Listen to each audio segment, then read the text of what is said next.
बिना अंदर रोके धीरे धीरे लंबा प्रश्वास बाहर निकालें। इसी क्रिया को करते जाएं।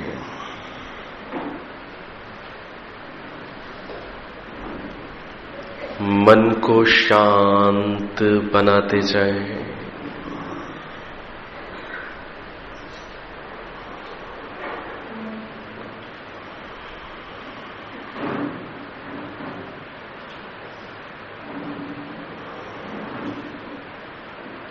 श्वास प्रश्वास इस शरीर रूपी पिंड में चल रही है। यह शरीर रूपी पिंड एक जड़ पदार्थ है।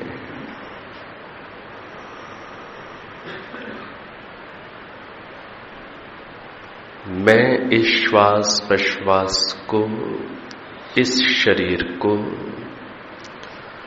अनुभव करने वाला चेतन आत्मा हूं।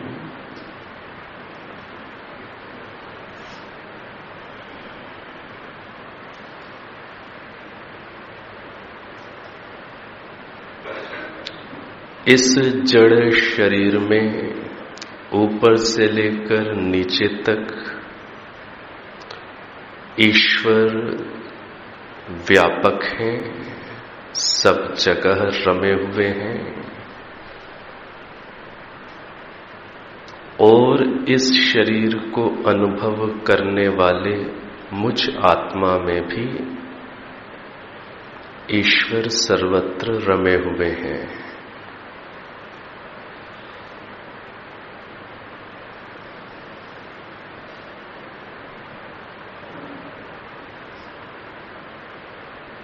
लंबा गहरा श्वास भरें।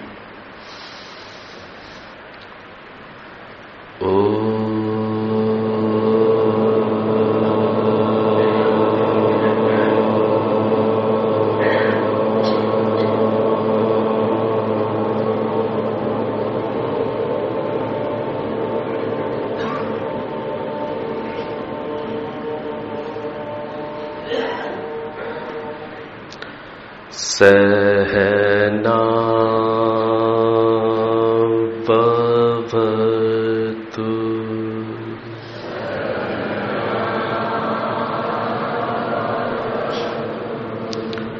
सहनौ भुनक्तु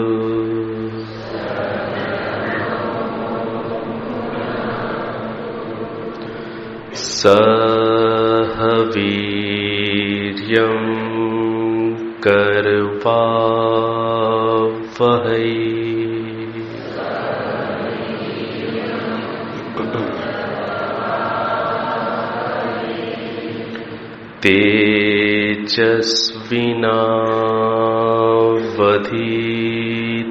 तेजस्विनावधीतमस्तु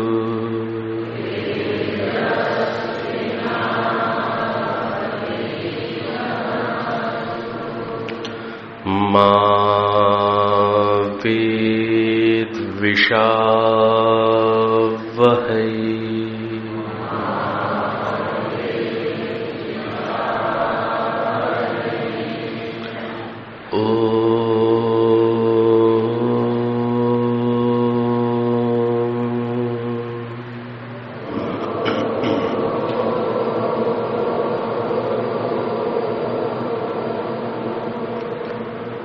शांति शांति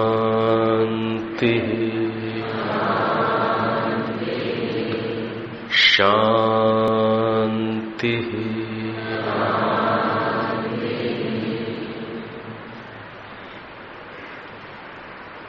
आप नेत्रों को खोल सकते हैं।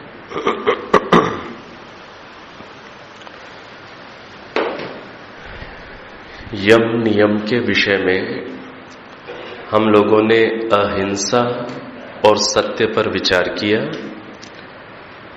और अहिंसा का फल क्या है इस पर भी हम लोगों ने विचार कर लिया है।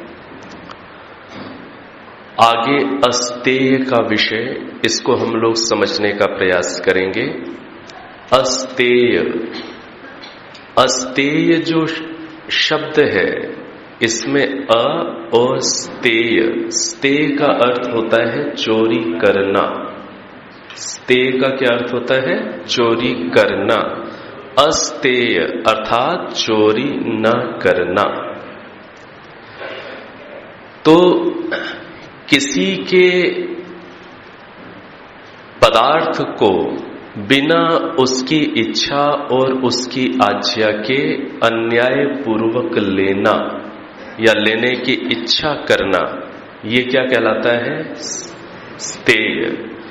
और ऐसा न करना क्या है? अस्तेय। किसी के पदार्थ को, किसी के अधिकार को, किसी के श्रेय को अन्याय पूर्वक लेने की इच्छा करना या ले लेना, ये है स्तेय, और ऐसा न करना अस्तेय है। अब समझने की बात यह है कि जब हम ये कहते हैं कि चोरी न करना, तो कई बार ये बात सुनने में हमें बड़ी, जिसे कहते हैं जानी पहचानी, परिचित सी लगती है कि हाँ ये तो हम जानते ही हैं, और हम लोग निश्चित रूप से ऐसे अच्छे कुल से हैं, ऐसे अच्छे परिवेश से हैं जहां पर हम ऐसी चोरी नहीं किया करते कि हम किसी की चीज उठा लें, किसी की चीज उठा करके रख लें। शायद हम लोग ऐसा नहीं करते, लेकिन इसे थोड़ा और गहराई से सोचना होता है। किस प्रकार से? पदार्थ तो हमने किसी का नहीं लिया, लेकिन किसी दूसरे का अधिकार दबाना भी चोरी कहलाती है। इसको समझना है। किसी दूसरे का अधिकार, जैसे एक समय था कि जिस समय नारी जाति का ये अधिकार दबा दिया गया था कि नारी जाति वेद नहीं पढ़ सकती। कई ऐसे जिसे कहते हैं धार्मिक अधिकार होते हैं, सामाजिक अधिकार होते हैं, नागरिक के एक अधिकार होते हैं। उन अधिकारों से यदि उसे वंचित कर दिया जाए, जबकि वह उन अधिकारों को प्राप्त करने के योग्य है, पात्र है, और उसे वंचित कर दिया जाए, तो ये भी क्या होगा? एक प्रकार से उसके अधिकारों का हरण है। जैसे पदार्थ का हरण होता है, हरण शब्द आपने सुना है, हरण का अर्थ चोरी। जैसे पदार्थ का हरण होता है, इसी प्रकार से दूसरों के अधिकारों का हरण करना भी स्तेय ही कहलाएगा और अस्तेय का भंग माना जाएगा। घर के अंदर भी, रिश्तेदारी के अंदर भी, या जिस संस्थान में हम काम करते हैं, जहां पर भी हम ऊपर हैं, वहां पर यदि हम नीचे वाले के अधिकारों को दबा देते हैं, उसका हरण कर देते हैं, तो यह भी स्तेय का भंग माना जाएगा। इसको अर्थात हमें गहराई से इस चीज को समझना होता है। केवल वस्तु ही उठा लेना या ना उठा लेना केवल इतनी सी बात नहीं है। इतनी सी बात है फिर तो हम लोगों का अस्तेय शायद काफी कुछ सिद्ध है, लेकिन सूक्ष्मता पर देखना है कि घर के अंदर पत्नी का अधिकार कितना है, बच्चे का अधिकार कितना है, पति का अधिकार कितना है। यदि मैं दूसरों के अधिकारों को दबा देता हूं, जबकि न्यायपूर्वक उनका अधिकार बनता है, तब भी ये अस्तेय का भंग माना जाएगा। ये चीज आप समझ पा रहे हैं? ठीक है।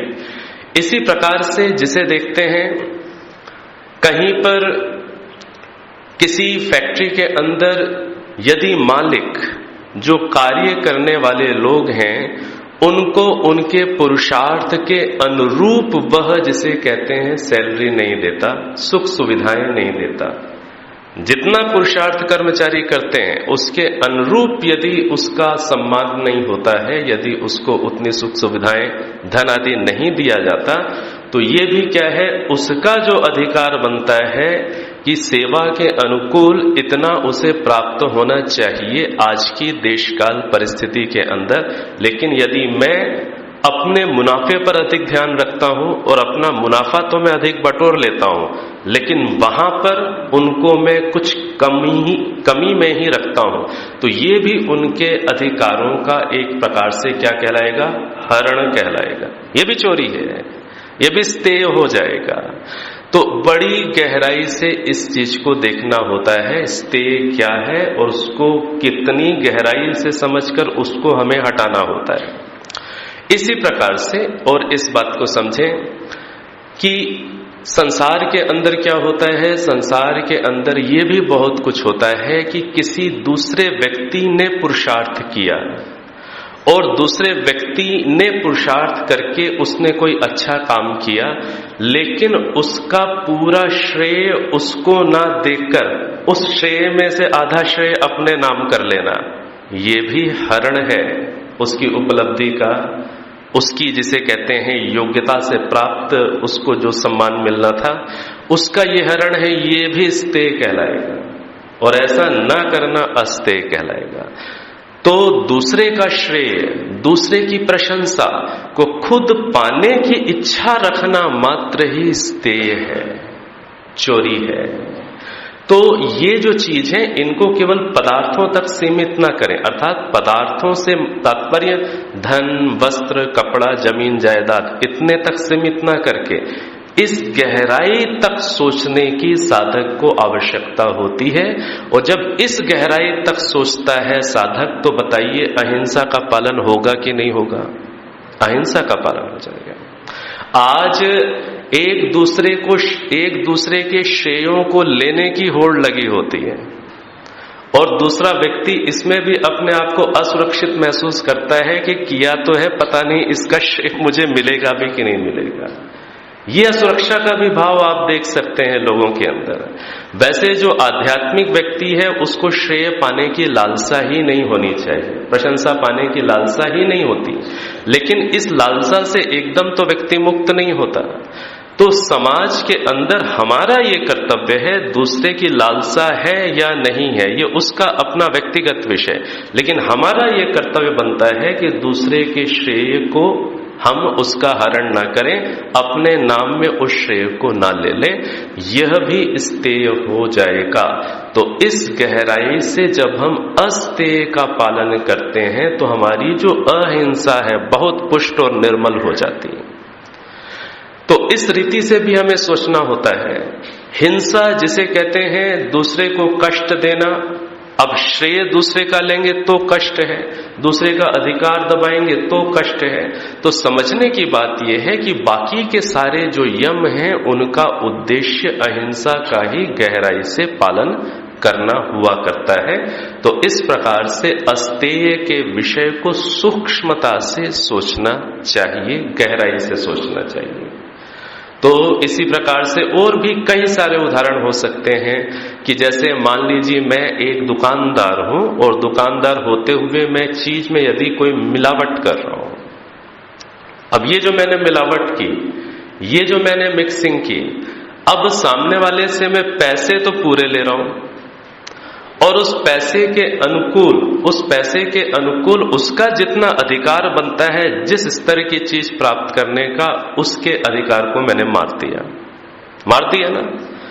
उस पैसे से उसे जितनी शुद्धता से भरी चीज मुझे देनी चाहिए थी उसका जितना अधिकार बनता है मैंने नहीं दिया, उसका अधिकार मैंने काटा, ये हरण किया, ये स्तेय है। तो मुझे इसके प्रति सजगता रखनी पड़ेगी। बहुत सारे व्यवहारिक उदाहरण हो सकते हैं। और एक उदाहरण जैसे मैं आपके समक्ष रखूं कि एक अध्यापक है, मान लीजिए मैं अध्यापक हूं और मैं गवर्नमेंट जॉब में हूं और जो गवर्नमेंट है, सरकार है, मुझे मेरी मेहनत के अनुकूल पूरी सैलरी दे रही है, लेकिन जब मैं कक्षा में पढ़ाता हूं तो मैं विषय को जानबूझ करके गहराई से नहीं खोलता, इसलिए नहीं खोलता और बच्चों के ऊपर पुरुषार्थ नहीं करता क्योंकि यदि मैं उनको सारी बातें यहीं समझा दूंगा तो मेरे पास ट्यूशन पढ़ने कौन आएगा। ये चीज समझ में आती कि नहीं आती? अब मैंने तो सरकार से तो मैंने पूरा लिया ना, जितनी मेरी मेहनत मानी जा रही है उस पूरी मेहनत का मैंने उसका सैलरी ले ली, तनख्वाह ले ली, और वो जो तनख्वाह सैलरी है सरकार भी कहां से आखिर ला रही है, लोगों के टैक्सेस से ला रही है या बच्चों की फीसों से अर्जित कर रही है। तो बच्चे का जितना अधिकार बनता है मुझसे कुछ प्राप्त करने का, और मैंने जानबूझकर उस पर कटौती करके उसका अधिकार वंचित कर दिया। अब मैं उसे ट्यूशन में बुलाकर और एक्स्ट्रा चार्ज करके फिर मेहनत से पढ़ाता हूं। ये भी बच्चे के अधिकार का क्या हो गया, स्टे, चोरी हो गई। तो अर्थात कहने का तात्पर्य है बड़ी गहराई से हमें स्तेय को समझना होता है, और उसे समझ करके अस्तेय का पालन करने के लिए हमें संकल्पित होना पड़ता है। और भी बहुत सारे उदाहरण बन सकते हैं, लेकिन समय ये इसकी सीमाएं हैं। शंकाएं की गड्डी मेरे पास बढ़ती चली जा रही है, तो ये मैंने अस्तेय के विषय में आपके समक्ष निवेदन किया। इसको गहराई से विचारेंगे तो शायद हमें अपने जीवन के अंदर बहुत सारी बातों का आत्मनिरीक्षण करने का अवसर मिलेगा।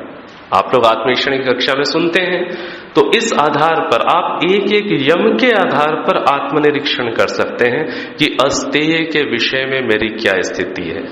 दूसरे के पदार्थ को लेने की इच्छा, और पदार्थों में श्रेय भी है, प्रशंसा भी है, बहुत कुछ है, वहां एक एक करके मेरी क्या स्थिति है। तो ऐसी जो मेरी अतिरिक्त इच्छाएं हैं, उन इच्छाओं को जितना हटाते चले जाएंगे, उन ऐसी कामनाओं को जितना हटा देंगे, उतना उतना मन शुद्ध स्वरूप में आकर के स्थिर होता जाएगा और आपकी शांति की मात्रा बढ़ती चली जाएगी। आपको जीवन में एक संतोष होगा कि मैं जीवन के अंदर अच्छा कर रहा हूं, मैं दूसरों के साथ बुरा नहीं कर रहा। ये भाव भी आपको जीवन में एक सुख और शांति की प्रतीति कराएगा। अब आगे शंकाओं का लें। शंकाएं हमारे पास बहुत हैं, ये तो सामने है, और दोनों ये जेब भी इतनी और शंकाओं से भरी हुई है, वो आज वाली हैं। तो पहले जो पहले की इकट्ठी हैं उनको तो करें, ठीक है। तो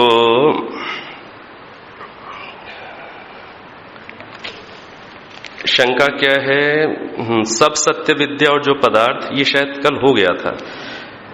तो सब सत्य विद्या और जो पदार्थ विद्या से जाने जाते हैं उनका आदि मूल परमेश्वर है, तो ठीक है। तो सत्य विद्या, भौतिक विद्या, अध्यात्म विद्या, ये कल बता दिया था। और जो पदार्थ विद्या से जाने जाते हैं, जो सत्य विद्या से जाने जाते हैं, उनका आदि मूल परमेश्वर है। अब इसमें थोड़ी सी बस एक बात ध्यान रख लीजिएगा कि ईश्वर जो चीज नित्य है उसका आदि मूल नहीं है। कितनी चीजें नित्य हैं? ईश्वर, जीव, प्रकृति।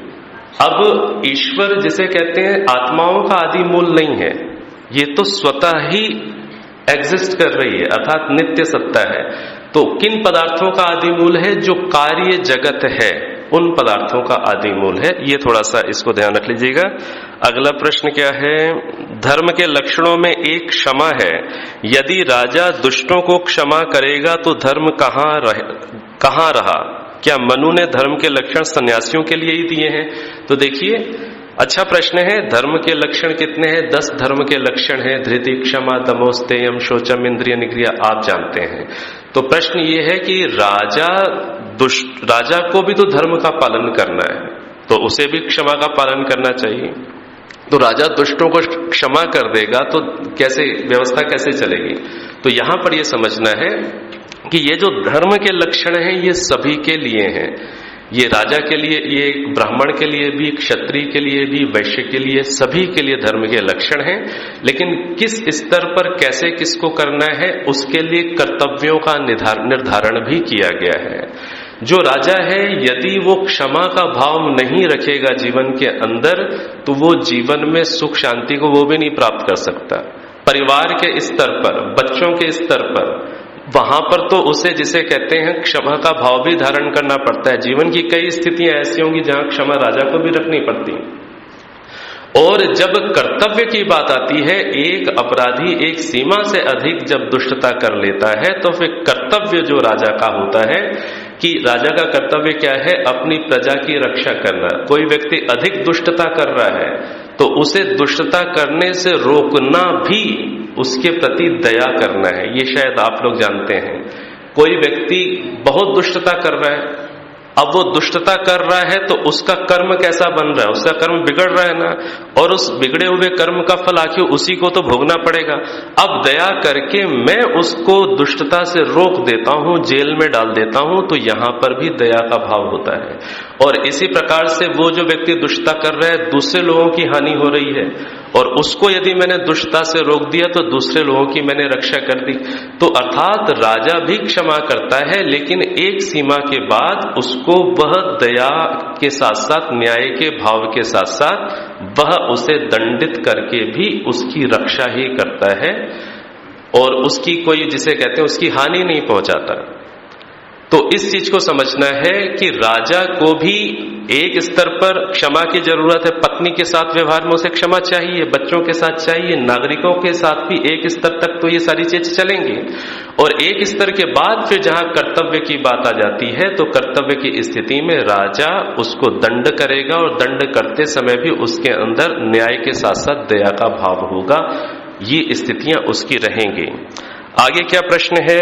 आगे प्रश्न ये है, ओम ईश्वर का मुख्य और निज नाम कैसे? मुख्य नाम सर्वरक्षक भी हो सकता है, सर्वंतर्यामी भी हो सकता है, ओम ही क्यों मुख्य और निज है? अच्छा प्रश्न है। ओम ही नाम मुख्य और निज क्यों है? अब देखिए, हम सबका भी एक मुख्य नाम है, अर्थात जो माता पिता ने हमारा रखा हुआ है, जिसको हम अपना मुख्य नाम मानते हैं। इस नाम के अतिरिक्त दूसरी भी किन्हीं क्वालिटीज के कारण आपको कोई डॉक्टर कहते हैं, कोई इंजीनियर कहते हैं, कोई एडवोकेट साहब कहते हैं, कोई आपको जज कहते हैं, वो दूसरी क्वालिटीज के कारण लोग आपको ऐसा कहते हैं, लेकिन मुख्य नाम आपका एक है। इसी प्रकार से ईश्वर का एक मुख्य नाम है और निज नाम है। निज नाम किसे कहते हैं? जिस नाम को मैं खुद बताऊं कि ये मेरा नाम है, तो वो नाम मेरा निज और मुख्य माना जाएगा। अब वेदों के अंदर ईश्वर ने खुद कहा है कि मेरा नाम ओम है। ईश्वर खुद कह रहे हैं, क्या कह रहे हैं? ओम क्रतो स्मरा, ओम क्लिबे स्मरा। ईश्वर खुद क्या कहते हैं? ओम खम ब्रह्मा। वो खुद कहते हैं कि मेरा नाम ओम है। तो जहां ईश्वर खुद कह रहे हैं, संकेत कर रहे हैं कि मेरे ओम नाम का स्मरण करो, तो जहां वह खुद डिक्लेयर कर रहे हैं कि मेरा नाम ओम है, तो जिस नाम का उन्होंने डिक्लेयर कर दिया तो वो निज और मुख्य माना जाएगा। और उनकी दूसरी क्वालिटीज के आधार पर हम उनके और विशेषण सर्वरक्षक, सर्वांतर्यामी हम कह सकते हैं। ठीक है। अगला प्रश्न, मान्यवर, 5 कोशों का साधना में क्या लाभ है? 5 कोशों का साधना में बहुत लाभ है। और जो 5 कोशों की साधना है, ये जिसे कहते हैं, आप जो समाधियों का विषय सुन रहे हैं, पहली समाधि क्या है? संप्रज्ञात समाधि। तो संप्रज्ञात समाधि के भी 4 विभाग होते हैं, 4 स्तर होते हैं। 5 कोशों की जो साधना है, इस 5 कोशों की साधना में जो शरीर के जो प्राकृतिक तत्व हैं, इन तत्वों को समझने की साधना पंचकोशीय साधना कहलाती है। हमारा जो शरीर है ये स्थूल शरीर है, और स्थूल शरीर के अंदर, जैसे मैंने आप जानते भी हैं, मैंने भी निवेदन किया है, सूक्ष्म शरीर होता है, और सूक्ष्म शरीर जो होता है वो 17-18 तत्वों का होता है। तो अब इस स्थूल शरीर को जैसा ये है वैसा समझना, इसी प्रकार से जो मन, बुद्धि, अहंकार और इंद्रियां आदि जो सूक्ष्म शरीर के पार्ट हैं, वो जैसे हैं उनको वैसा समझना, ये भी पंचकोश की ही साधना है। और महर्षि दयानंद सरस्वती जी ने, जिसे कहते हैं सत्यार्थ प्रकाश के 9वें समोल्लास में, पंचकोशों को एक्सप्लेन किया कि पंचकोश क्या है। और वो पंचकोश क्या है? वो प्राकृतिक जो स्थूल और सूक्ष्म शरीर के अवयव हैं, वही पंचकोशों में उन्होंने अलग अलग ढंग से वर्गीकृत कर दिए।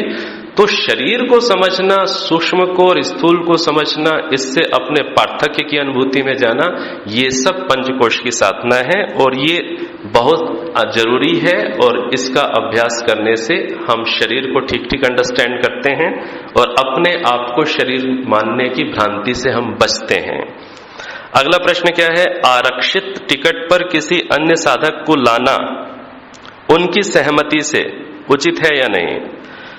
तो आरक्षित टिकट पर किसी अन्य को लाना, तो जो आपकी जो आरक्षित टिकट है उसमें आपको एक बर्थ मिली है, आपका कहने का शायद ये अभिप्राय है अब दूसरा की वेटिंग लिस्ट है या दूसरे को नहीं मिली है, तो चलो भाई उसको भी उसी में हम साथ में लेकर के चले। ऐसा लोग करते हैं। अब गहराई से सोचने की चीज है कितनी उचित है कितनी अनुचित है। और कुछ चीजें ऐसी भी होती हैं जो उचित अनुचित दोनों होती हैं। 3 प्रकार के कर्म आपने सुने हैं, पुण्य कर्म, पाप कर्म और मिश्रित कर्म। एक मिश्रित कर्म है जिसमें भलाई भी है तो कुछ बुराई भी हो रही है। तो किसी ऐसी स्थिति में मैं अपनी ही बर्थ में दूसरे साधक को लेकर के आता हूं तो पहली चीज है वहां पर टीटी की आपको स्वीकृति लेनी चाहिए। यदि बिना स्वीकृति लिए कि जब टीटी आता है तो मेरा जो पार्टनर है वो टॉयलेट में जाकर घुस जाए, बिना स्वीकृति लिए यदि ये काम चल रहा है तो ये भी क्या हो जाएगा, चोरी का काम हो जाएगा। लेकिन यदि स्वीकृति ले भी ली, अब उस पर विचार करें, टीटी ने भी स्वीकृति दे दी, अब उसके बाद देखना है कि ये कितना ठीक कितना गलत है। तो इसमें यही हो रहा है कि इसमें जो मेरा साथी है उसके प्रति तो मेरा अच्छा भाव है, मैं उसका लाभ कर रहा हूं, उसको सुख दे रहा हूं, लेकिन बाकी जो लोग हैं जिन्होंने पूरा ठीक ठीक खुले बैठने की जिनका अधिकार जिन्होंने पैसे देकर प्राप्त किया हुआ है, उनके अधिकारों में कुछ तो अंतर आएगा। जो 3 की सीट है, रात बीत जाएगी, सुबह जब बैठने का अवसर आएगा तो 4 बैठेंगे, अर्थात दूसरे के अधिकारों में कुछ अंतर आ गया। इसी के साथ साथ जिसे कहते हैं शौचालय है या जल का प्रयोग है, वहां पर भी हो सकता है मेरे साथी के कारण दूसरों को वेट करना पड़ जाए। तो अर्थात कहीं न कहीं अधिकारों में कुछ अंतर आता है। तो यह अच्छा कर्म भी है और इसमें कुछ कुछ ऐसी चीजें हैं, तो ये एक मिश्रित कर्म की कोटि में आएगा। उचित है या नहीं है अब आप ये देख लीजिए, ये एक मिश्रित कर्म की कोटि पर है, तो उसके आधार पर आप लाभ और हानि की दृष्टि से इसका विचार करें। रिजर्वेशन किसी दूसरे के नाम से है और आप कोई और रहा है, ये तो बिल्कुल ही जिसे कहते हैं गलत है। ये यदि ये प्रश्न है तो ये मतलब गलत है, ये एक साधक के लिए उचित नहीं है। या तो वो टीटी को सीधा जाकर के बता दे जी ऐसी बात है जी, वो उनके नाम से है, उनका जाना कैंसिल हो गया है, मैं जाने का इच्छुक हूं, उन्होंने कहा कि आप ले लो।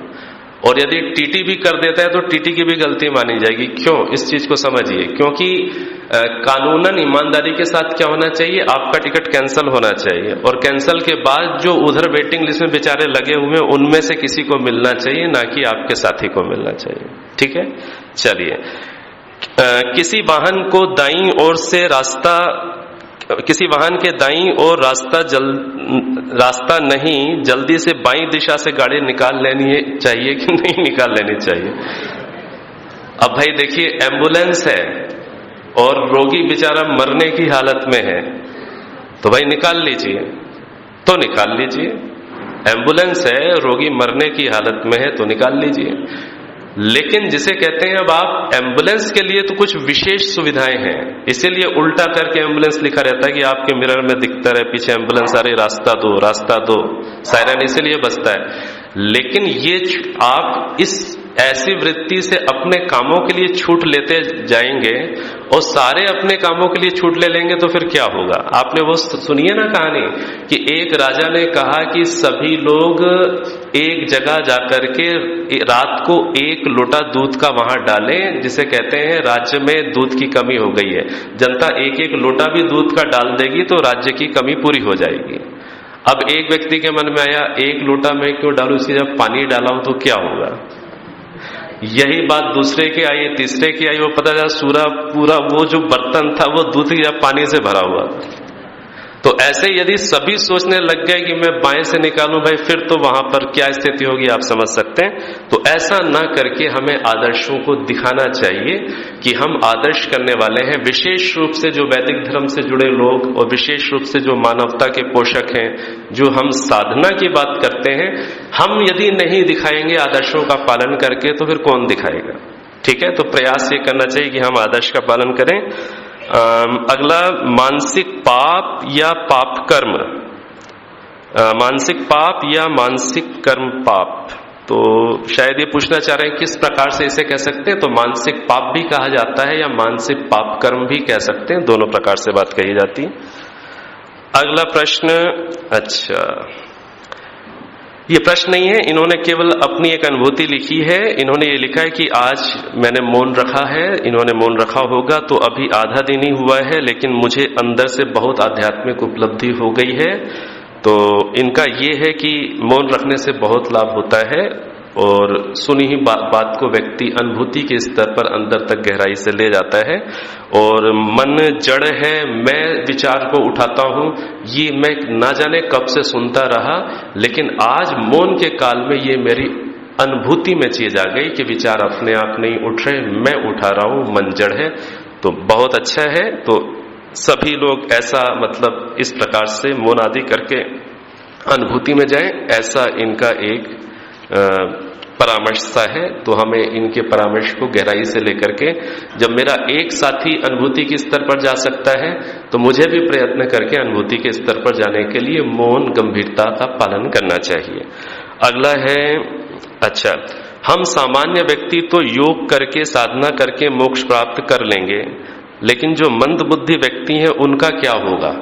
अब देखिए ना, आप प्राप्त कर लीजिए, ठीक है, आपको देख देख कर दूसरे का भी बुद्धि का स्तर अच्छा हो जाएगा और वो भी आगे बढ़ जाएगा।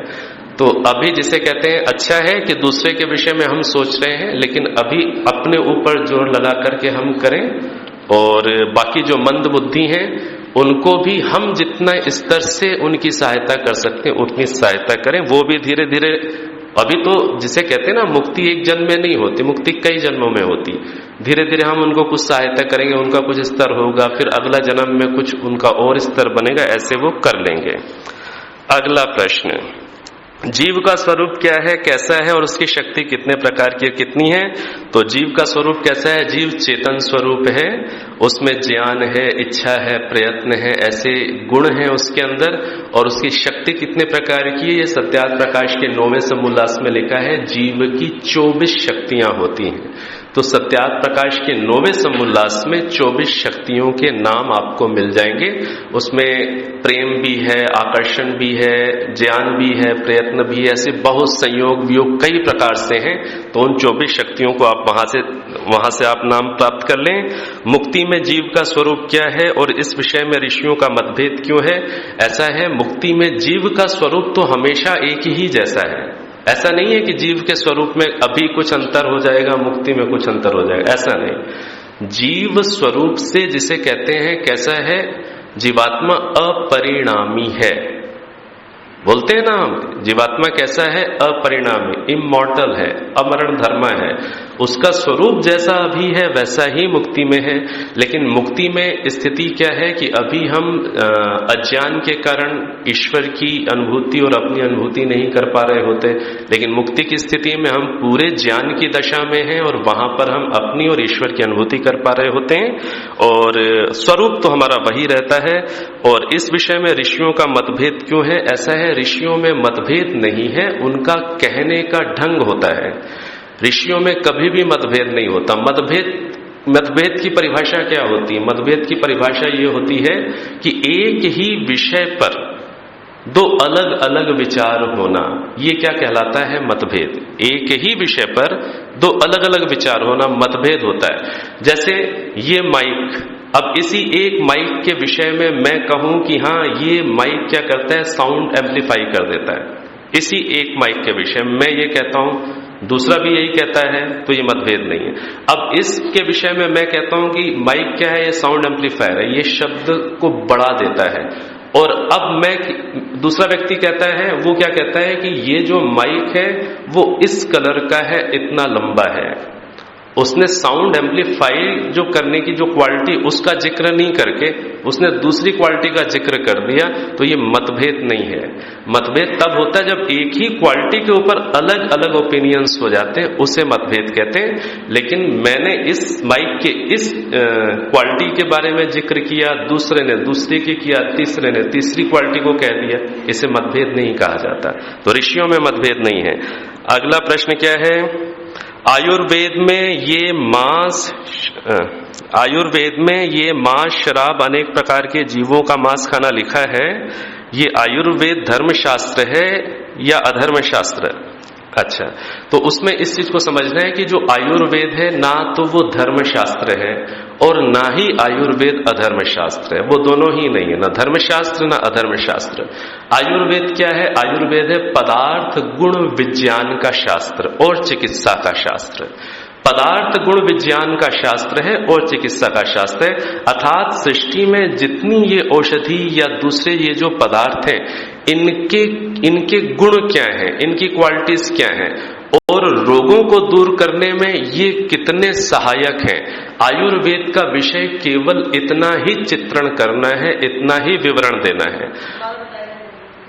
जी, आयुर्वेद जो है ये पदार्थों के गुण को बताने वाला शास्त्र है और पदार्थों के गुणों को बताकर फिर उनका उपयोग चिकित्सा के लिए करने का शास्त्र है। तो इसे कहते हैं आयुर्वेद। जो आप लोगों में से कई लोगों ने पढ़ा भी होगा, आयुर्वेद का जब कोर्स चलता है BAMS का, उसमें एक पदार्थ गुण विज्ञान अलग से किताब ही होती है। तो उसमें क्या है? पदार्थों के गुणों का विज्ञान, इस चीज का क्या गुण है, ये कितनी वात पित्त कफ वाली है, किस रोग में सहायक है, मांस, कबूतर का मांस कैसा होता है, तो सुरा का क्या गुण है, इसका क्या गुण है, उसका क्या गुण है, वो केवल गुणों का वर्णन करता है। अब उसके बाद आपको किस चीज का सेवन करना है, किस चीज का सेवन नहीं करना, ये विषय धर्मशास्त्र का है। ये धर्मशास्त्र बताएगा कि आपको कबूतर के मांस को खाना है कि नहीं खाना, ये धर्मशास्त्र बताएगा। आयुर्वेद का ये सब्जेक्ट ही नहीं है। तो आयुर्वेद बड़ी ईमानदारी से सारे पदार्थों के गुणों का वर्णन करके वो रख देता है कि वात पित्त कफ की दृष्टि से कौन सी चीज किस रूप में शरीर के लिए सहायक हो सकती है या वो हमारे लिए असहायक है। अब निर्णय करना क्या खाना क्या पीना, शराब पीनी नहीं पीनी, धर्मशास्त्र। अब धर्मशास्त्र पढ़ेंगे तो वो बताएंगे हमें क्या खाना चाहिए क्या नहीं खाना चाहिए। तो आयुर्वेद एक साइंटिस्ट, एक बिल्कुल साइंटिफिक ढंग से वो विवेचना कर देता है कि मांस का ये गुण, उस शराब का ये गुण। वो ये नहीं कह रहा कि आप खाएं पिए, इसका निर्णय धर्मशास्त्र के आधार पर होगा। आयुर्वेद पर ये कई बार शंका होती है, लेकिन उसको इसी रूप में समझना चाहिए।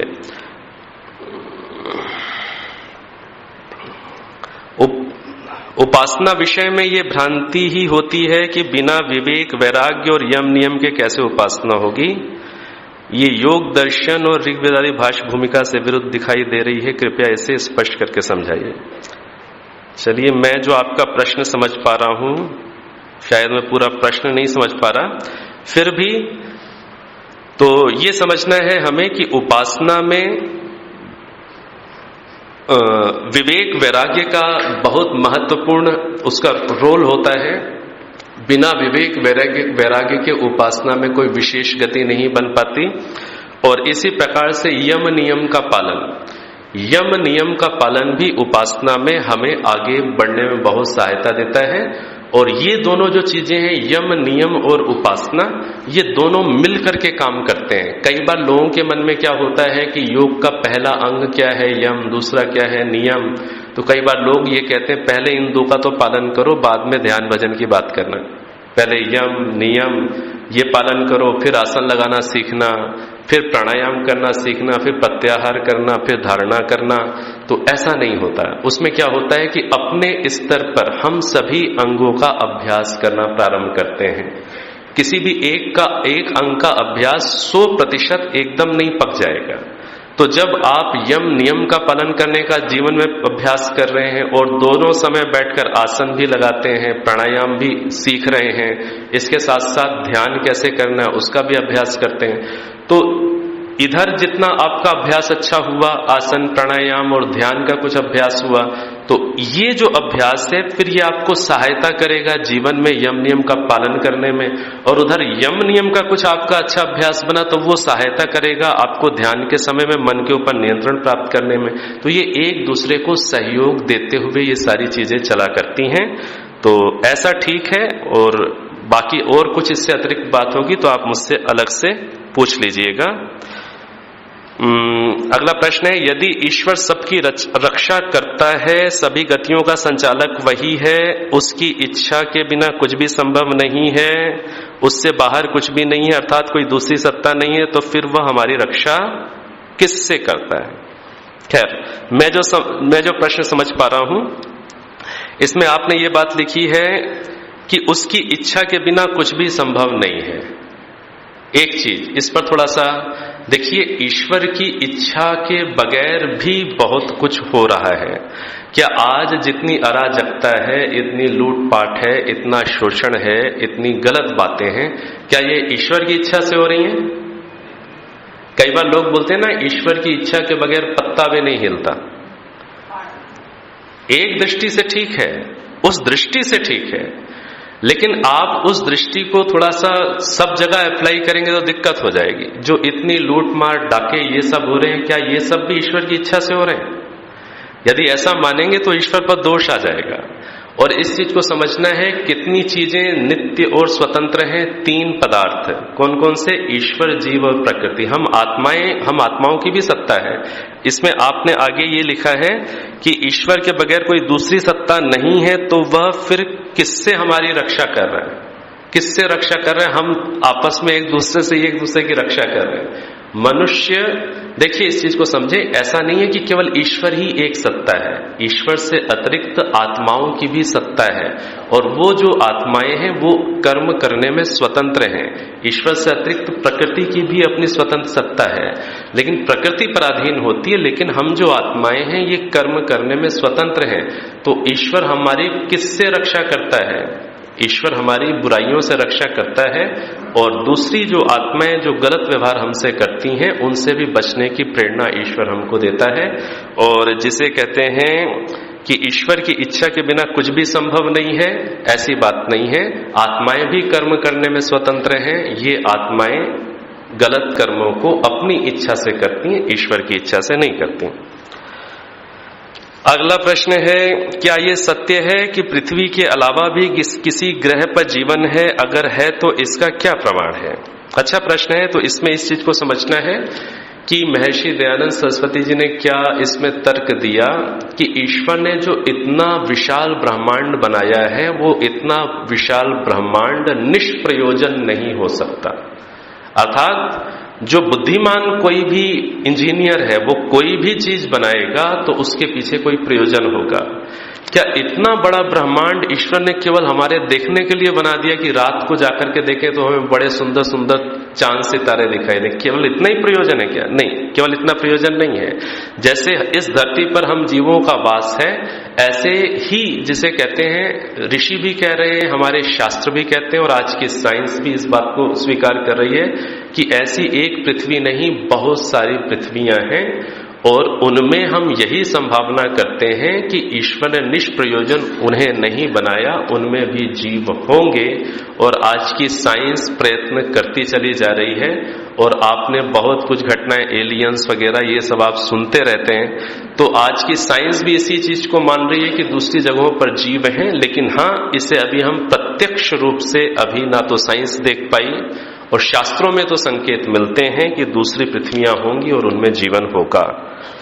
तो इसका प्रत्यक्ष प्रमाण अभी नहीं है। देखिए आज हम लोगों ने कितने प्रमाणों की चर्चा की? 3, प्रत्यक्ष प्रमाण, अनुमान प्रमाण और शब्द प्रमाण। तो प्रत्यक्ष प्रमाण से तो अभी नहीं देख पा रहे हैं कि कोई दूसरी पृथ्वी है और उसमें जीवन है, लेकिन प्रत्यक्ष प्रमाण के अलावा 2 प्रमाण और हैं। कौन कौन से? अनुमान प्रमाण। आप अनुमान कर सकते हैं कि एक बुद्धिमान व्यक्ति यदि कोई रचना करता है तो वो निष्प्रयोजन नहीं हो सकती। तो ईश्वर तो सर्वज्ञ है, तो उसके पीछे निश्चित रूप से कहीं ना कहीं और भी जीवन है, उनकी रचना व्यर्थ नहीं होती। ये हमने क्या किया? ये कौन सा प्रमाण यूज किया? ये आपने अनुमान लगाया। इसी के साथ साथ अब शब्द प्रमाण। शब्द प्रमाण क्या है? शास्त्रों में संकेत मिल रहे हैं, साइंस के लोग भी कहीं कहीं लिख रहे हैं, तो वहां से जो आपको ये चीज समझ में आती है कि दूसरे ग्रहों में जीवन हो सकता है, ये क्या है? शब्द प्रमाण। तो हर एक बात केवल प्रत्यक्ष प्रमाण से सिद्ध नहीं होती, अनुमान प्रमाण की भी अपना उसकी भी उपयोगिता है, शब्द प्रमाण की भी है। तो यही मान करके चले, अन्यत्र भी जीवन है। अगला प्रश्न, यदि ईश्वर सब जगह व्याप्त हैं, वे निराकार हैं, तो हमारी उनसे टक्कर क्यों नहीं होती? अच्छी बात है, जबकि बाकी निराकार वस्तुओं जैसे वायु, गैस आदि से हमारी टक्कर हो जाती है, अथवा हमें ये सब महसूस होते हैं, तो ईश्वर जो सब जगह है हमारे अंदर बाहर, फिर भी हमारी टक्कर क्यों नहीं हो रही, अथवा वे हमें महसूस क्यों नहीं होते? बहुत अच्छा प्रश्न है। कृपया संतुष्ट करें। बहुत अच्छा प्रश्न है। तो बहुत अच्छा है कि यह व्यक्ति निश्चित रूप से बहुत गंभीरता से विचार रहा है कि जब कह रहे हैं यहां है तो भाई क्यों नहीं हो रही टक्कर, मतलब महसूस क्यों नहीं कर पा रहे। तो देखिए इस चीज को समझिए, यहां पर बहुत सारी चीजें हैं जिनको आप महसूस नहीं कर पा रहे। आपने लिखा है, उदाहरण क्या लिखा है आपने, वायु का उदाहरण लिखा है। तो वायु को तो आप महसूस करते हैं त्वकेंद्री के माध्यम से। गैस का उदाहरण लिखा है तो उसको भी चलिए आप महसूस कर लेते होंगे। लेकिन यहां पर और भी बहुत सारी चीजें हैं जिसको आप महसूस नहीं कर पाए, जिनसे आपकी टक्कर नहीं हो पा रही, वो है यहां पर। जैसे आपके मोबाइल में जो सिग्नल्स हैं वो केवल मोबाइल्स में है कि अथवा पूरे कमरे में फैले हुए, पूरे कमरे में फैले हुए हैं। इसी प्रकार से रेडियो सिग्नल्स होते हैं, इसी प्रकार से माइक्रोवेव्स होती हैं, ना जाने कितनी सूक्ष्म चीजें यहां पर है। टीवी सिग्नल्स होते हैं, आप अभी यहां टीवी लगाएंगे, यहां पर पूरी फोटो सारा कुछ शुरू हो जाएगा। यहां पर वो सिग्नल्स है, उनसे टक्कर हो रही है कि नहीं हो रही, उनसे भी नहीं होती। तो इस चीज को समझना है कि जो टक्कर है, अर्थात टक्कर से अभिप्राय आपका है अनुभूति, उस चीज की अनुभूति मुझे नहीं हो रही। तो देखिए इसको इस प्रकार से समझिए कि जब मोबाइल में ही आपके सिग्नल प्रकट हो रहे हैं, है तो सब जगह, लेकिन मोबाइल के बगैर उनका प्रकटीकरण आप नहीं समझ सकते। अर्थात मोबाइल, इसी प्रकार से रेडियो में जब आप स्टेशन लगाते हैं तो जो रेडियो सिग्नल्स हैं यहां पर, वो रेडियो कैच करके फिर वो आपको उनकी उपस्थिति का बोध करा देता है, म्यूजिक आ जाता है, कोई गाने आ जाते हैं। तो इस चीज को समझना है कि ईश्वर को महसूस करने के लिए हमें ट्यूनिंग करनी पड़ती है। जैसे रेडियो ट्यून स्टेशन लगाना पड़ता है ना, ऐसे ही ईश्वर को अनुभव करने के लिए हमें अपना स्टेशन एडजस्ट करना पड़ता है। और अपना स्टेशन कैसे एडजस्ट होता है, अपना स्टेशन एडजस्ट करने के लिए हमें क्या करना पड़ता है, हमारे अंदर जो अविद्या या अज्ञान का जो जिसे कहते हैं ब्लॉकेज है, ये ब्लॉकेज है, बैरियर्स है, जिन्होंने हमारी ट्यूनिंग को रोका हुआ है। तो हम अज्ञान अविद्या का जो ब्लॉकेज है उसको हटाते हैं और अपना आत्मा का स्टेशन ट्यून करते हैं, तो ईश्वर से बातचीत वाला काम शुरू हो सकता है। तो हमें क्या करना है, अपने अंदर अज्ञान को दूर करना, और अज्ञान सबसे बड़ा दूर ये करना है कि मैं शरीर हूं, ये सबसे बड़ा अज्ञान है, इसको दूर करना है। अपने आप को आत्मा मान करके चलने का अभ्यास करें और फिर ईश्वर को यहां मान करके चलने का अभ्यास करें। धीरे धीरे आत्मा और ईश्वर की ट्यूनिंग होते होते स्टेशन लग जाएगा और टक्कर समाप्त हो जाएगी और अनुभूति शुरू हो जाएगी। ठीक है, तो दूसरी भी चीजें हैं। और दूसरी चीज क्या है कि ईश्वर को अनुभव कैसे करेंगे आप, ईश्वर की क्वालिटीज को जितना जानेंगे, जितना अंडरस्टैंड करेंगे और अपनी ट्यूनिंग जितनी करेंगे, उसके आधार पर होगा। अगला प्रश्न, अमुक जीव मुक्ति या मोक्ष का अधिकारी हो गया है, इसकी पहचान क्या है। देखिए, कोई भी व्यक्ति मुक्ति या मोक्ष का अधिकारी हो गया है, इसकी पहचान यही है कि उसके अंदर जो विकार वासनाएं हैं वो पूरी नष्ट हो गई हो, वो पूरी नष्ट हो गई हो। क्योंकि मुक्ति की योग्यता क्या है, मुक्ति कब मिलती है, जब व्यक्ति अपने सारे विकारों को, काम, क्रोध, लोभ, अभिमान, ये सब, चिंता भी विकार है। कई बार हम लोग चिंता करना बड़ा अच्छा मानते हैं कि देखो कितना अच्छा आदमी है, कितना चिंतित रहता है। नहीं, चिंता भी वैसा ही विकार है जिसको दूर करना, जैसे क्रोध को दूर करना, जैसे लोभ को दूर करना, अभिमान को दूर करना। कई बार हम लोग चिंता करने वाले आदमी को बड़ा अच्छा मानते हैं, लेकिन चिंता भी विकार है। इसी प्रकार से तनाव में रहना भी विकार है। ठीक है, तो जलन, ये सब, ये जितने भी विकार हैं, इन विकारों को जिसने बिल्कुल दग्ध कर दिया, दग्ध बीज कर दिया। दग्ध बीज से तात्पर्य क्या होता है कि भाई अकेले आराम से अनुकूलताओं में तो सारे शांत बैठे रहते हैं, परीक्षण तो तब होगा कि जब सामने विपरीत स्थिति आए, प्रतिकूल स्थिति आए। बड़ी से बड़ी प्रतिकूल स्थिति में भी, बड़े से बड़े आलंबन में भी जिसको क्रोध ना जगे, जिसको वासना ना जगे, जिसको अभिमान ना जगे, जिसको जिसे कहते हैं लोभ ना जगे, बड़ी से बड़ी कठिन स्थिति में भी चिंता ना हो, तनाव ना हो, आपको किसी में ये चीजें यदि मिलने लग जाए तो समझिएगा कि ये छोटी मोटी चीज नहीं, ये कहीं पहुंची हुई चीज है। और उसके साथ साथ अपनी आत्म अनुभूति में हो आदमी, ईश्वर को ठीक ठीक समझकर अंडरस्टैंड करके अनुभव करता हो, ये जहां पर चीजें मिलेंगी वहां समझना चाहिए कि हाँ ये मुक्त हो जाएगा। आगे क्या चीज है, तथा मरने के बाद अमुक व्यक्ति को मोक्ष मिला या नहीं, उसकी पहचान या जांच कैसे करेंगे। ठीक है भाई, मर के चले गए वो, तो मर के चले गए तो अब आप सोचिएगा कि भाई उनमें यदि ये चीजें थीं, जैसे बात आती है ना भाई ऋषि दयानंद मुक्त हुए या नहीं हुए, तो ये चीजें यदि जिसमें भी है, यदि ये चीजें हैं, ये कसौटियां किसी की पूरी हो गई, तो वो जीते जी भी देखिए मुक्ति दो प्रकार की होती है। एक होती है जीवन मुक्ति और एक होती है नितांत मुक्ति। जीवन मुक्ति क्या होती है, जीते जी इस स्थिति में है जिस स्थिति का मैंने आपसे वर्णन किया। जीते जी इन सारे विकारों से वो बिल्कुल छूट चुका है, आत्मानुभूति में, परमात्मा अनुभूति में जीते जी है। तो जब व्यक्ति जीते जी इस अनुभूति में होता है तो उसे क्या बोलते हैं कि ये जीवन मुक्त हो गया। हाँ, अभी जी तो रहा है लेकिन मुक्त है, जीता जीता मुक्त है। तो जो व्यक्ति पहले जीते जीते मुक्त हो जाता है वही व्यक्ति मरने के बाद नितांत मुक्ति को प्राप्त करता है। ठीक है, अगला है प्रश्न, पुनर्जन्म के मद्देनजर पृथ्वी पर जनसंख्या पहले से बढ़ गई है, ये जीवात्मा कहां से आए। बहुत अच्छा है, तो ये जीवात्मा कहां से आते चले जा रहे हैं, तो जीवात्मा देखिए, जीवात्मा इस चीज को समझिए, हमारी ये जो योनि है ये कैसी योनि है, कर्म योनि है। और हमारी मनुष्य योनि से अतिरिक्त जितनी योनियां हैं वो कैसी हैं, भोग योनियां। तो भोग योनियों में जिन्होंने अपने पापों को भोग लिया और उन पापों को भोगने के बाद जिनका रेशियो पाप का और पुण्य का 50-50% आ गया, ये पूरा एक कर्म थ्योरी का है सब्जेक्ट।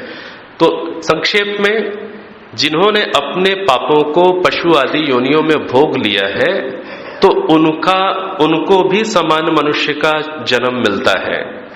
और तो अर्थात पशु योनियों में पापों को भोग करके भी आत्माएं फिर मनुष्य योनि में आती हैं।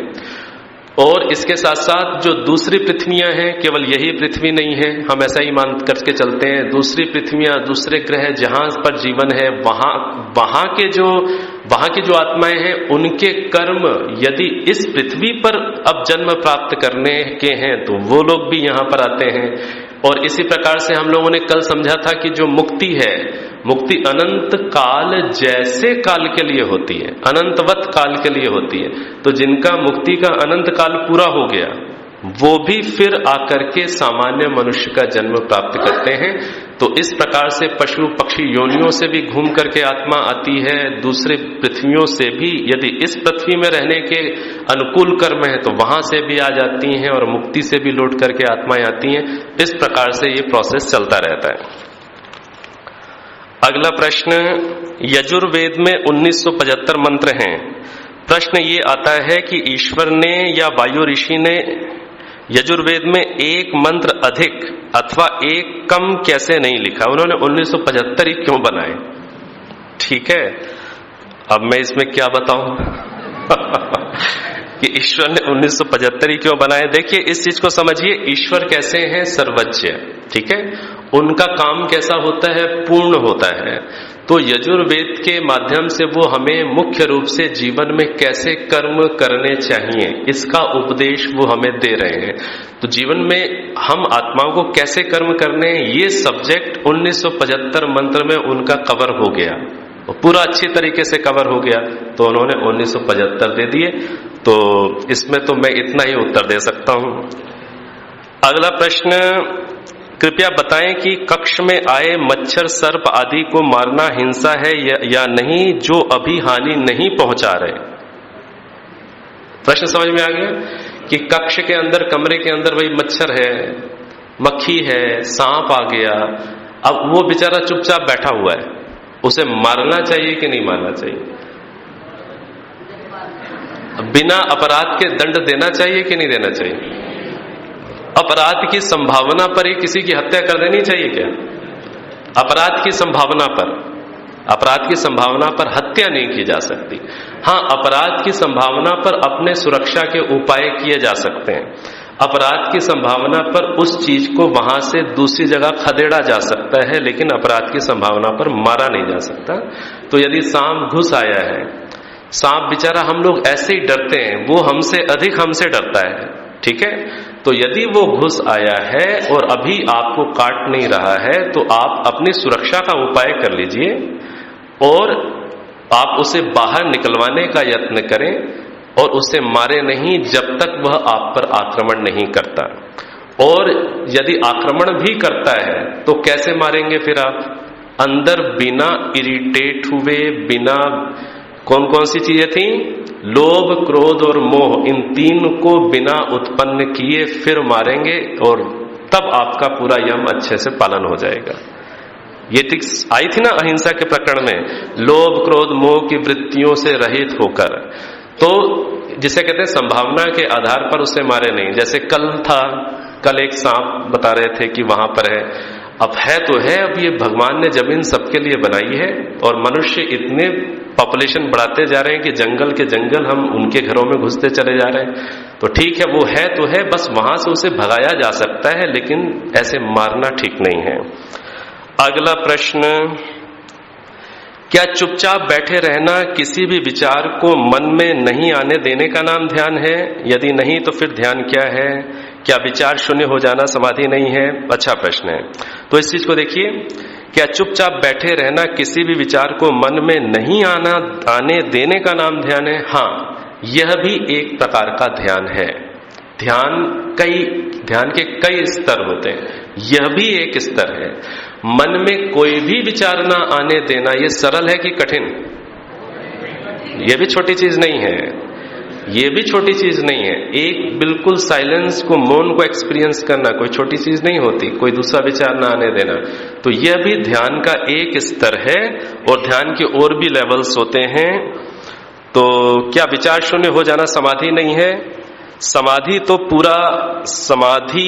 अभी पूरा मैं नहीं कह सकूंगा, लेकिन ये भी एक स्थिति जरूर है, और लेकिन और भी चीजें होती हैं, लेकिन हाँ, ये ध्यान के अंतर्गत माना जाएगा। ईश्वर को जानने से पहले आत्मा को जानना जरूरी है। तो आत्मा के विषय में मैं एक प्रश्न पूछना चाहता हूं कि आत्मा साकार है या निराकार, तथा आत्मा और मन में क्या अंतर है? कृपया मार्गदर्शन दीजिए। तो देखिए, हाँ, आप लोग बताइए, आत्मा साकार है कि निराकार? ठीक है, तो आत्मा कैसी है? निराकार। फिर प्रश्न आएगा, आत्मा निराकार क्यों है? तो इस चीज को समझ लीजिए, जिस जिसमें रूप, रस, गंध, स्पर्श, शब्द क्वालिटीज हुआ करती हैं, वो चीजें कैसी होती हैं? साकार। साकार चीजों में क्या क्वालिटीज होती हैं? रूप, रस, गंध, स्पर्श, शब्द, ये क्वालिटीज होती हैं साकार चीजों में। लेकिन आत्मा कैसी है? आत्मा कैसी है? ना तो इसमें रूप है, न स्पर्श है, न रंग है, न शब्द है, जो भी है पांचों चीजें इसमें नहीं है, ठीक है, न रस है। तो इसमें पांचों ये चीजें नहीं है, तो आत्मा कैसी है? स्वरूप से निराकार है। आप स्वरूप से निराकार हैं। तथा आत्मा और मन में क्या अंतर है? बहुत अच्छा प्रश्न है। आत्मा और मन में क्या अंतर है? देखिए, जैसे मुझे किसी चीज को पकड़ना है, तो मैं उस चीज को कैसे पकड़ूंगा? हाथ से पकड़ूंगा। तो ईश्वर ने किसी चीज को पकड़ने के लिए, उठाने के लिए एक मुझे साधन दिया, हाथ दिया। इसी प्रकार से मुझे कुछ देखना है, तो मेरे को ईश्वर ने एक साधन दिया जिसको हम नेत्र कहते हैं या नेत्रेंद्रिय कहते हैं अंदर। तो उस नेत्र इंद्रिय रूपी साधन की सहायता से मैं देखता हूं। अब एक प्रश्न है, यदि मेरे अंदर देखने की मूलभूत शक्ति ही ना हो, एक व्यक्ति मान लीजिए प्रज्ञा चक्षु हैं, उनको फिर आप कितना भी अच्छा आप चश्मा बना करके देंगे तो वो देख सकेंगे क्या? जो प्रज्ञा चक्षु हैं, जिनमें देखने की शक्ति खत्म हो गई, वो देख सकेंगे? नहीं देख सकेंगे। तो मेरे अंदर, आत्मा के अंदर देखने की शक्ति है, आत्मा के अंदर सुनने की शक्ति है, लेकिन वो जो शक्तियां हैं वो कैसी हैं? बहुत कम है। आत्मा कैसी है? अल्प शक्तिमान, अल्पज्य और अल्प शक्तिमान। देखने की शक्ति, सुनने की शक्ति, सूंघने की शक्ति कैसी है? बहुत अल्प है, बहुत ही कम है। अब मेरी क्षमता को एडिशनल कुछ दे करके ईश्वर बढ़ाते हैं। तो उन्होंने क्या दे दी? मुझे नेत्रेंद्रिय दे दी। मुझे देखने की शक्ति है लेकिन बहुत कम है, तो एक नेत्रों के रूप में एक बड़ा सा लेंस लगा करके मुझे दे दिया, जिसकी सहायता से वो मैग्नीफाई हो रही है मेरी शक्ति और मैं देख पाता हूं। इसी प्रकार से इस बात को समझना है कि हमारे आत्मा के अंदर सोचने विचारने की भी विकल्प करने की भी शक्ति है, लेकिन वो शक्ति कैसी? वो भी बहुत कम है। अब ईश्वर ने कि मैं ठीक से संकल्प कर सकूं, विकल्प कर सकूं, मैं सोच विचार सकूं, इसके लिए जैसे देखने की शक्ति को बढ़ाने के लिए नेत्रेंद्रिय दे दी, इसी प्रकार से मेरी संकल्प विकल्प की शक्ति को बड़ा मैग्नीफाई करने के लिए उन्होंने मन नाम का एक उपकरण दे दिया। तो मन नाम का एक उपकरण मुझे संकल्प विकल्प करने में सहायता देता है। तो मन क्या है? आत्मा का एक उपकरण है जो उसे संकल्प विकल्प करने में सहायता देता है। जैसे नेत्रेंद्रिय आत्मा की देखने की शक्ति को और एडिशनल सहयोग देकर के दिखाने में सहयोग देती है, ऐसे मन संकल्प विकल्प करने में सहायता देने का एक उपकरण है। आत्मा के अंदर निश्चय करने का भी सामर्थ्य है, आत्मा के अंदर निश्चय करने का भी सामर्थ्य, लेकिन वो बहुत अल्प है। इसलिए ईश्वर ने एक बुद्धि नामक तत्व बना करके दिया जो उसे निश्चय करने में एडिशनल सपोर्ट करता है, सहायता करता है। बुद्धि से आत्मा क्या करता है? निश्चय। मन से क्या करता है? संकल्प विकल्प। ठीक है, और कुछ हो तो लिखकर पूछ लीजिएगा। वेद दर्शन में बताया है कि तुम ओम का जाप करो, जो करना आसान है। तो महर्षि जी ने संध्या मंत्रों द्वारा ये क्यों ऐसा बताया? संध्या कैसे किससे करें? तो देखिए इस चीज को समझें। महर्षि दयानंद सरस्वती जी ने दोनों बातें बताई हैं। उन्होंने ओम का जाप भी बताया है और उसके साथ साथ संध्या का भी विधान किया है। थोड़ा सा हम गहराई से महर्षि दयानंद जी को पढ़ेंगे तो हमें ये निश्चित रूप से हम इस बात को अनुभव करेंगे। महर्षि दयानंद जी ने क्या लिखा है? महर्षि दयानंद जी ने क्या लिखा है कि सुबह उठ करके, ब्रह्म मुहूर्त में उठ करके, शौच आदि से निवृत्त होकर के 1.5 कोस जंगल में जाकर पातंजल योग की रीति से ध्यान करें। ये लिखा है कि नहीं लिखा? ये लिखा है कि 1.5 कोस जंगल में जाकर पातंजल योग रीति से ध्यान करें। अब पातंजल योग की रीति में ध्यान के कई लेवल्स हैं और उसमें एक ये लेवल है ओम का जप करना। तस्य वाचकः प्रणवः तज्जपस तदर्थ भावनम, योग दर्शन का सूत्र है कि ओम का जप करना। फिर ऋषि क्या लिखते हैं कि पातंजल ध्यान की रीति से योग ध्यान करके, योग करके फिर घर वापस आकर के फिर संध्या और यज्ञ करें। तो उन्होंने ऐसा नहीं है कि केवल एक चीज का विधान किया है, उन्होंने दोनों चीजों का विधान किया है। लेकिन हम लोग कई बार केवल संध्या करते और संध्या भी केवल क्या करते? केवल मंत्र पाठ करते, और बाकी जो पातंजल योग की रीति से ध्यान करने का विधान है उसको कई बार हम भूल जाते हैं। महर्षि दयानंद सरस्वती ने यह भी लिखा है कि पातंजल योग की रीति से ध्यान करें, मन आत्मा आदि पदार्थों का साक्षात्कार करें, और सत्यार्थ प्रकाश के 9वें समुल्लास में फिर पंचकोश, ये सब पता नहीं कितनी बातें लिखी हुई हैं, वो सब करने की हैं, समझने की हैं। तो महर्षि दयानंद जी ने ओम का जप भी लिखा है, वो पातंजल योग साधना के अंतर्गत आ जाएगा। और जो संध्या का जो मंत्र है इसका विधान इसलिए किया है कि संध्या के मंत्रों के माध्यम से हम ईश्वर के स्वरूप को विस्तार से समझ पाते हैं। एक व्यक्ति उसे विस्तार से समझने में समर्थ हो पाता है, इसलिए संध्या के मंत्रों का विधान है। और बस अंतिम प्रश्न इनका हो जाएगा, प्रलय की मानसिक रूप से क्या विचारना चाहिए? अर्थात प्रलय की स्थिति को मानसिक रूप से कैसे विचारना चाहिए? शायद आपने यहाँ पर स्वामी जी महाराज जी की पद्धति से कुछ परिचित हैं। स्वामी जी महाराज प्रलय अवस्था संपादन पर बहुत जोर दिया करते थे, मन को एकाग्र करने के लिए प्रलय अवस्था का संपादन, लेकिन वो अभी जटिल हो जाएगा आपके लिए। लेकिन जिनका प्रश्न है उनके लिए बस यही चीज है कि जिसे कहते हैं इस संसार को प्रलयवत बौद्धिक स्तर में कर दिया जाता है। प्रलय अवस्था के संपादन में इस संसार को बौद्धिक स्तर पर प्रलयवत, जैसे इस बात को तो हम समझते हैं, क्या समझते हैं कि ये संसार कभी बना और बनने से पहले क्या था? कारण रूप में था, और ये जो चीज बनी है आखिर एक ना एक दिन नष्ट भी हो जाएगी। जो चीज बनती है वो एक दिन नष्ट भी होती है, जो चीज उत्पन्न होती है वो एक चीज नष्ट भी हो जाती है। तो नष्ट होने के बाद क्या होगा? नष्ट होने के बाद भी वही परमाणुओं की अवस्था, मूल कणों की अवस्था आ जाएगी। तो स्टार्टिंग और अंत की इन दो अवस्थाओं को विचार करके वर्तमान को भी जिसे कहते हैं डिसॉल्व कर देना, अर्थात कारण रूप में ही बौद्धिक स्तर पर देखना, इसे कहते हैं प्रलय अवस्था का संपादन करना। शायद आप ये पूछना चाह रहे होंगे, तो ये मैंने आपके समक्ष रखा। चलिए, अब समय हो गया है, काफी कुछ कवर हो गई हैं और अभी लगभग इतनी और होंगी, वो धीरे धीरे कवर हो जाएंगी। हाँ जी, बताइए। मुझे आवाज नहीं आ पा रही आपकी। आपका क्या प्रश्न था, बोलिए। किसके विषय में?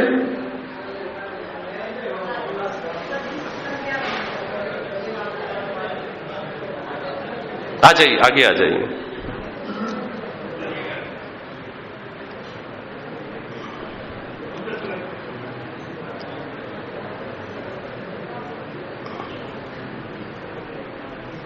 संध्या हवन के मंत्रों के ऊपर। हाँ, जो मंत्रों में विसर्ग आता है उसके बारे में पूछा था, जो उच्चारण गलत किया जा रहा है। अच्छा अच्छा अच्छा अच्छा, ठीक है। शांति ही, मृत्यु ही, अग्नि ही, जब इसका निषेध दिया है।